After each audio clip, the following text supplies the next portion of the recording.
Ce jour dédié pour que David Ben Aaron se marie rapidement avec un très bon zivouk, un très bon parti Bezrat Hashem. Dans le cadre de notre rubrique, les joyaux de la paracha, Parashat Tazria, le début de la paracha parle sur les lois d'impureté d'une femme qui accouche, un garçon, une femme, etc., une fille. Et très rapidement, on passe sur les lois de Metzora. Metzora, c'est donc littéralement la lèpre. Ce n'est pas la vraie lèpre que nous connaissons aujourd'hui, c'est une chose qu'il n'y a plus aujourd'hui. C'était des taches de lèpre qui apparaissaient d'abord sur les murs.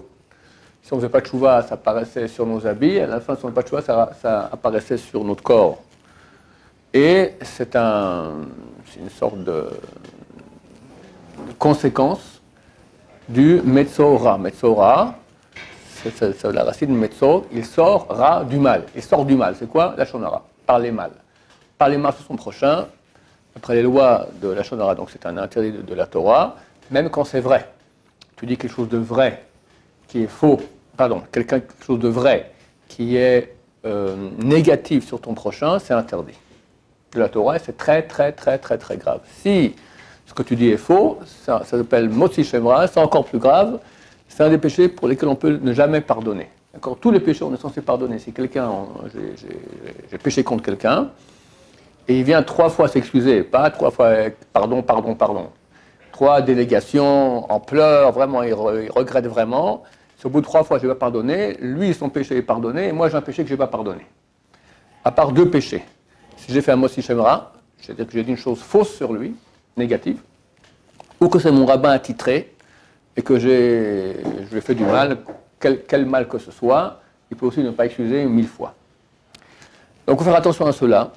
Et on va parler un peu de l'importance de la bouche. Parce que si nous avons un organe qui est notre organe numéro 1, par lequel qu'on emploie pour presque tout, d'accord, et surtout pour le service divin, la prière, l'étude de Torah, d'accord, c'est la bouche.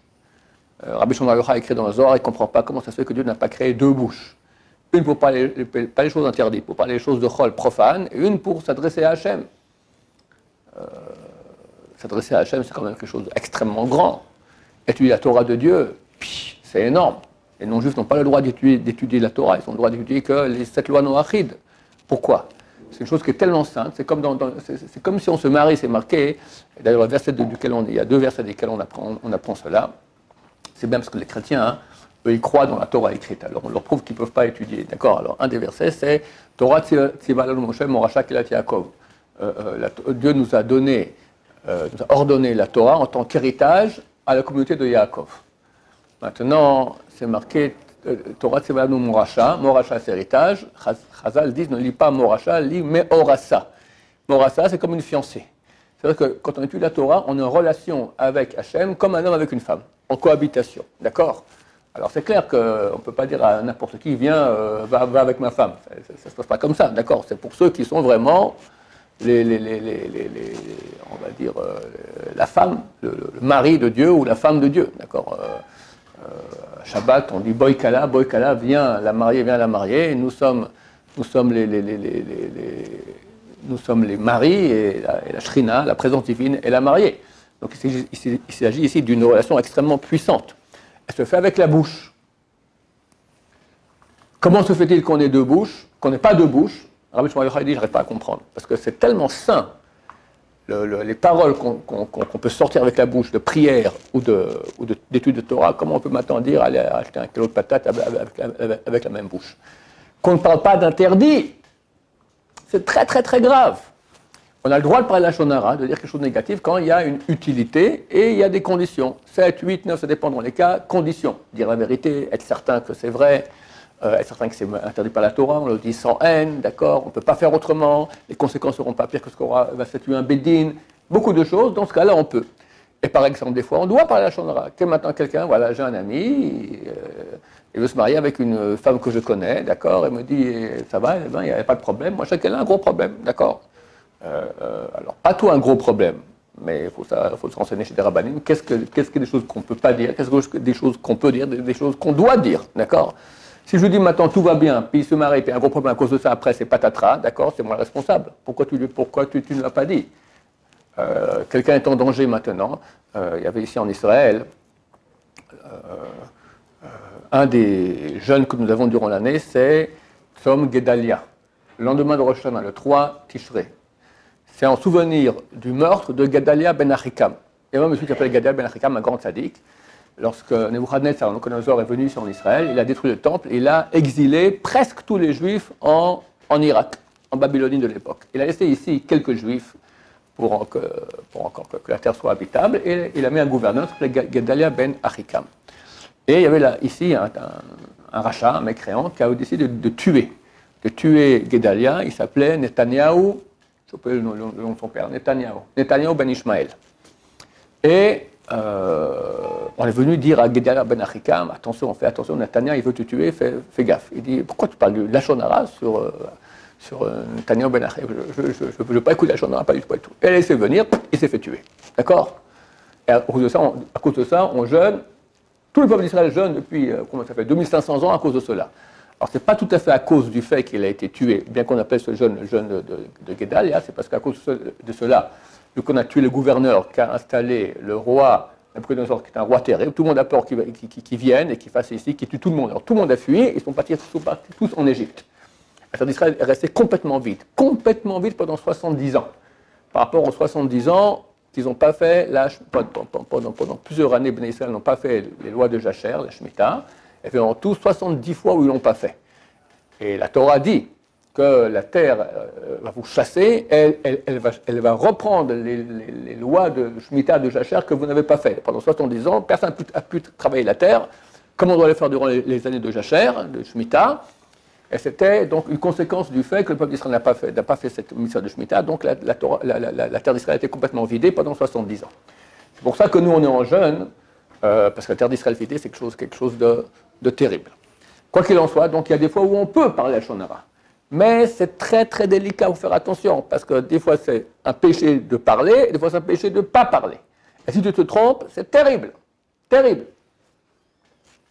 Même quand on peut parler, c'est bien de ne pas parler. C'est une khumra, c'est une mesure de piété, mais on le voit quand on voit avec un épisode, le roi Shaoul, le premier roi qu'a eu le peuple d'Israël, a péché, et le prophète Shmuel lui a dit que Dieu donnera la royauté à quelqu'un de mieux que toi. Dès lors, Shaoul il regarde à gauche, à droite, qui est celui qui va le remplacer, donc il a compris que ce serait peut-être le roi David. Le roi David était il était très proche du roi, il s'occupait de lui, il jouait de la harpe, etc. Et il sortait faire les guerres. Et une fois, il y a eu une grande guerre, et David a gagné, et les femmes sont sorties en cortège et ont commencé à chanter. Ils ont chanté « Shaoul a vaincu des milliers, et David des dizaines de milliers ». Shaoul, il a entendu ça, les bonnes femmes en train de chanter. Dès ce jour, elle a commencé à haïr David. Regardez la force de la jalousie, c'est terrible, c'est un grand sadique, Shaoul, grand sadique. Néanmoins, il est tombé dans ce piège de la jalousie, comme Caïn et Hevel, c'est le grand piège du monde, d'accord? Shaoul avait un fils qui s'appelait Jonathan, et David et Jonathan étaient des très très bons amis, s'adoraient vraiment. Et une fois, David s'est absenté, et Shaoul s'est énervé très fort, et Jonathan lui a dit, mais pourquoi tu t'énerves contre lui? Ah, il a commencé à crier sur son fils Jonathan, tu vois que tu préfères David plutôt que toi-même pour être roi. Et tout ça. Il a voulu frapper Jonathan. Et il a dit que David était responsable, était coupable de mort. Donc David, en fait, il s'est caché. Et Jonathan lui a dit, je vais vérifier si mon père, il veut vraiment te tuer ou pas. Et je reviendrai avec mon écuyer, et je vais tirer des flèches, comme ça, dans la campagne. Toi, tu te caches. Et si je dis à l'écuyer, va chercher les flèches, et quand on va les chercher, je vais lui dire, non, vas-y, c'est encore plus loin, va encore plus loin, tu comprendras qu'il faut que tu partes, que tu ailles plus loin, que tu fuis. Si je dis à l'écuyer, reviens, les flèches sont plus proches, d'aller trop loin, tu peux revenir, tu comprends que tu peux revenir au palais, qu'il n'y a pas de risque, et Shaoul ne fera pas du mal. Demande les Gaon de Vilna, pourquoi est-ce qu'ils ne se sont pas rencontrés? Ils sont dans la campagne, personne ne les voit. Écoute, dégage, mon père veut te tuer, tu es en danger. Le Gaon de Vilna, il dit, il avait le droit de dire ça, parce que c'est un Lachon Hara avec utilité. Attention, tu es en danger de mort, fuis! Mais il ne voulait pas sortir un Lachon Hara sur son père. Alors ils ont fait toutes ces combines avec les flèches pour dire à l'écuyer, va plus loin chercher les flèches, d'accord? complètement fou. C'est permis, je répète ici, il ne faut pas commencer, quelqu'un te pose une question sur un chidour, tu vas commencer à lui faire un truc, on va avec des flèches dans la campagne, il ne va pas comprendre ce que tu veux. D'accord? C'est permis, mais regarde à quel point ces grands tzadikim, ils ont pris sur eux une mesure de piété. Donc dans notre paracha, on parle de cette lèpre, la Metzora, et c'est très intéressant. Pourquoi? Il existe 11 types d'impuretés dans la Metzora. Tous les types d'impuretés se contractent par contact physique, ou si on entre par exemple dans une chambre dans laquelle il y a un mort, alors on est aussi contacté. Mais il y a un contact qui se fait. Là, comment la personne devient impure?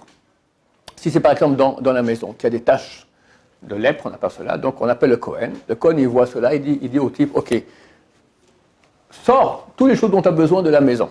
Tout ce qui peut s'impurifier, sors-le. Il le sort, après il dit, Tamé, cette maison, elle est impure.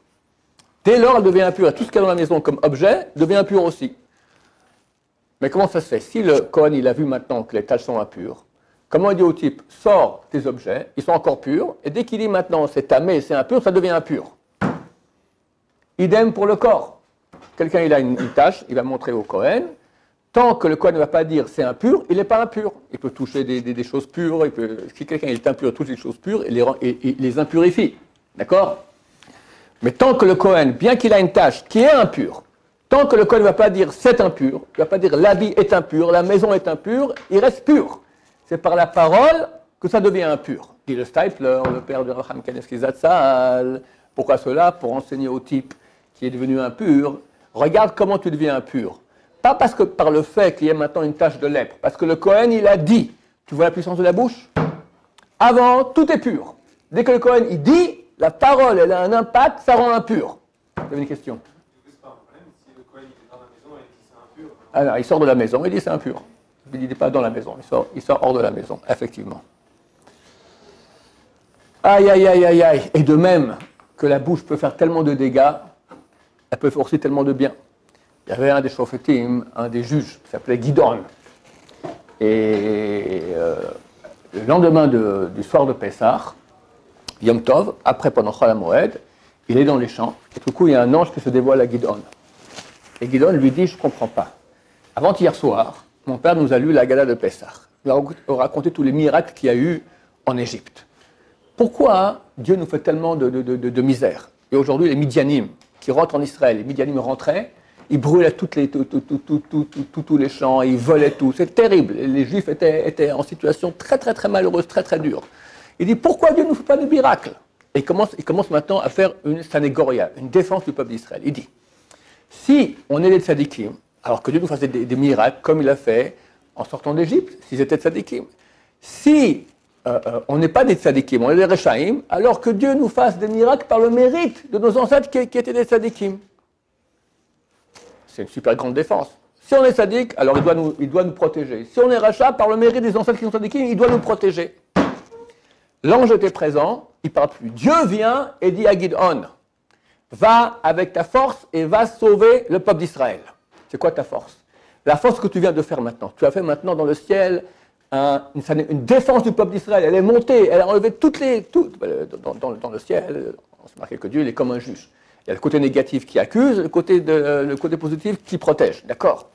Maintenant, les deux agissent aussi en fonction de ce qui se passe sur terre. Si quelqu'un maintenant va dire, les Juifs, c'est tous des tordus, d'accord? Un de chez nous dit ça, d'accord? C'est tous des magouilleurs, c'est tous des machins. Dans le ciel, le mal est dit, tu vois Dieu? Même eux reconnaissent. Allez, on va le Antrecha. Si au contraire, quelqu'un va dire, regarde Dieu.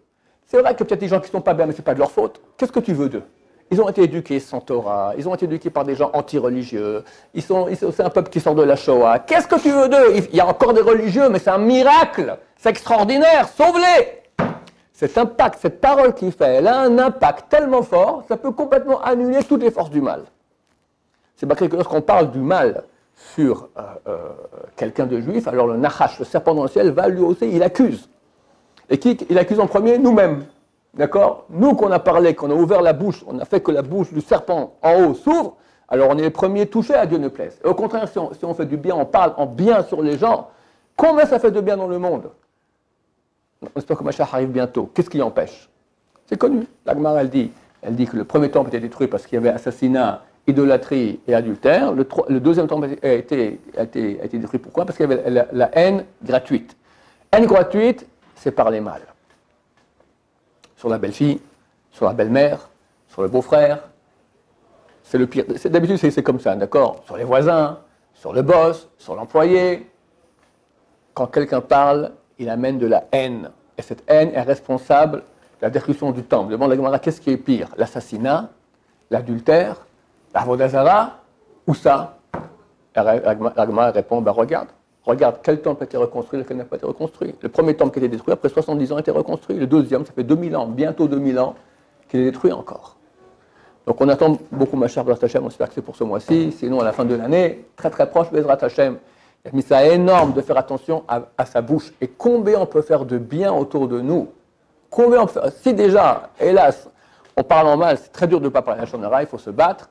C'est arrivé, alors il y a ce qu'on appelle Tchouva Tamishkal, la Tchouva du contrepoids. Fais beaucoup de bien avec ta bouche.